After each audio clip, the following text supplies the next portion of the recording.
Vita's a new console, so we thought it'd be really cool to make a totally new game to go with that.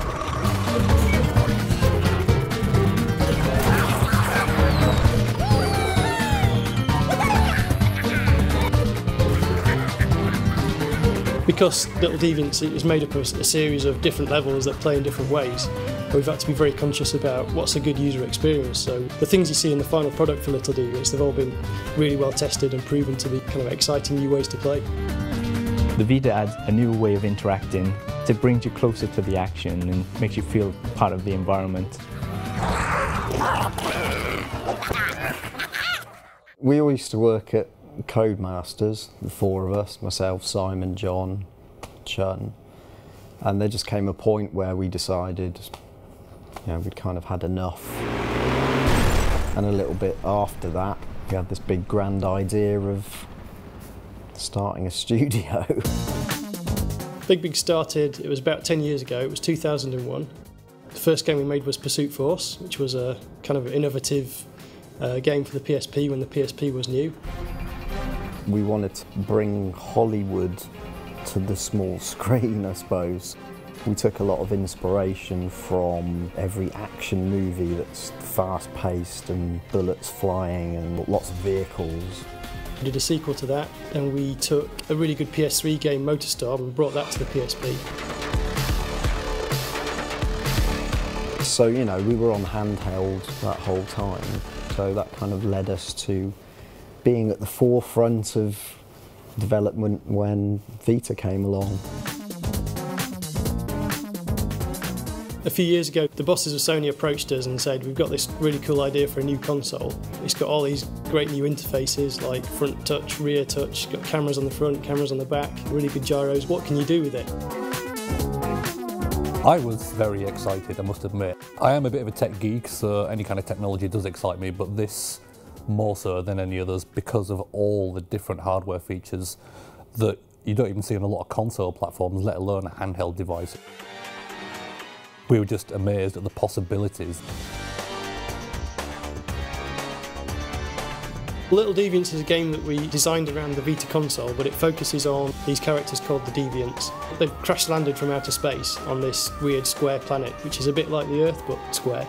And they're being chased by these evil robots called the bots. And it's up to the player to help them out, basically. They've got to protect them from the bad guys and also help them escape from the planet, so rebuild their rocket and fly away. Little Deviants was born out of a very, very simple idea. Imagine a piece of cloth that's stretched and you place a ball on it, and then you just, I don't like to use the phrase touching cloth, but it works. So you sort of poke the cloth underneath and make a hill and the ball rolls around. We started off with levels that required quite precise movement, and what we realised after using the rear touch panel for a while is that that wasn't the ideal way of using the rear touch panel. Whilst it still worked, not everyone could completely get to grips with it, so we felt that making a whole game based around that mechanic was probably the wrong direction to go in. So we had a big sit down with the team, and one of the proposals was, okay, well, we'll use the front touchpad as well, and the microphone, and the motion sensors, and the cameras, and we'll go down the route of making this a game about experiencing the Vita.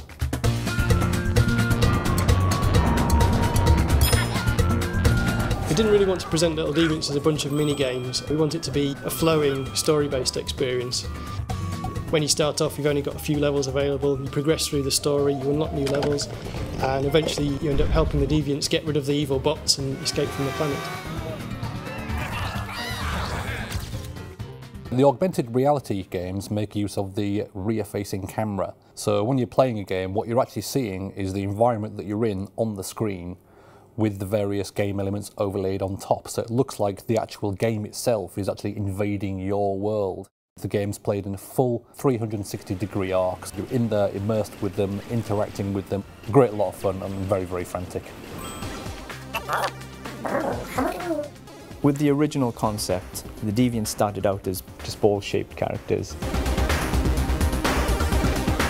We thought they were really fun to get some movement out of, but we wanted to get more expression into them.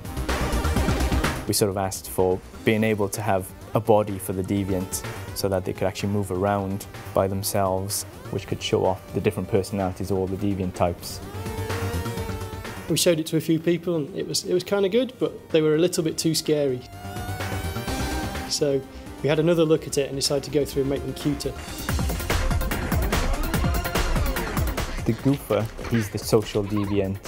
He always wants to get attention, wants to jump in and join in and play. The way we animated him was to just have him bouncing everywhere. He's running around with his tongue out all the time, like a puppy dog. He's got quite a short attention span, so he wants to be entertained all the time, and it gets into mischief quite often. Pyrus can be quite moody and explosive, but best to describe him more like a teenager. Underneath that tough exterior, he's quite vulnerable.